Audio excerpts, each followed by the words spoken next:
Hey everybody, I'm Alex Barrette, or AlexBarrette7 on Instagram.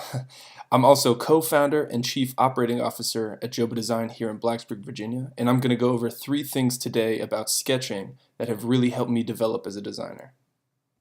So the 3 things about design sketching that have helped me develop as a designer are: number 1, don't get comfortable; number 2, sketch a lot; and number 3, don't be afraid to mess up. Point number 1. Don't get comfortable in one style or one way of sketching. Exploring or experimenting allows you to really see what you're doing in a new light, which in some situations may give you a new or different end result. I personally do this sometimes as an exercise if I'm not feeling creative, or if I'm feeling uninspired, or if I even want to try something new.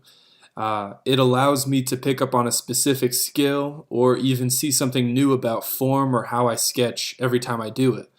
It's a great way to take yourself out of your comfort zone and really push your limits as a designer and a design sketcher. Sketch a lot. Now, number 2.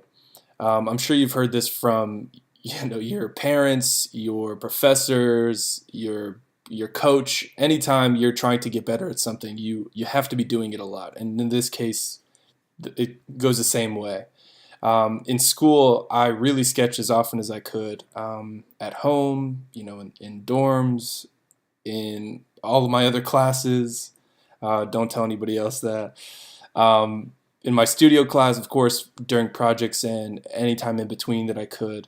Um, you really can't do it enough, and it gives you a great opportunity to explore and try out new things, like point number 1, and helps you get to a point where you can handle what you're doing and kind of feel more comfortable exploring and trying out new things.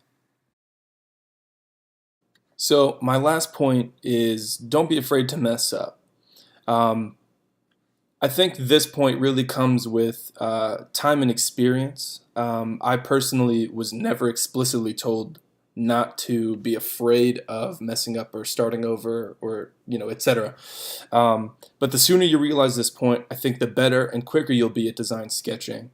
There was a time when I was a beginner, when I was learning, and I felt so much anxiety sketching because I wanted to make everything perfect, or I didn't want to mess up, or I didn't want to shade this in the wrong way, or make this ellipse the wrong way, or in the wrong perspective. But the sooner you realize that it's just a piece of paper, or it's just a drawing, you can throw it away, you can put it aside, and you can start over on a fresh piece of paper.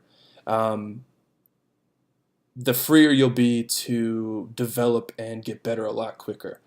Um, Personally, as a professional,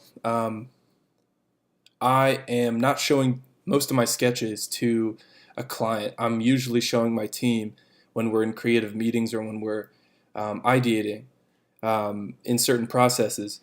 And, you know, going with the flow, if you make a mistake, or, if you're doing something and it doesn't look right, it's okay to continue and to kind of let it go, because oftentimes, especially for me, I'll be in a meeting and we'll be showing each other these sketches, and somebody will see something that I may not have intended to express on paper, and it could spark conversation, it could spark creativity that could lead to a unique solution. So, you know, feeling comfortable while you're drawing and embracing mistakes um, can create special moments, which are great. So, just to sum up, um, don't get comfortable in one style or one way of sketching. Really exploring helps you to see and to gain new perspective, which could give you something really great. Number 2, sketch a lot. That's important. You really have to be able to do it enough so that you can feel comfortable and get better, trying out new things, or showing your intent to your client or even to your team members. And number 3 is to not be afraid to mess up. The sooner you learn that, the more comfortable and the less stress you'll have, or less anxiety you'll have to sketch and to do it well. Um, Thanks so much for your time. Again, my Instagram handle is AlexBarrette7. Thanks for watching.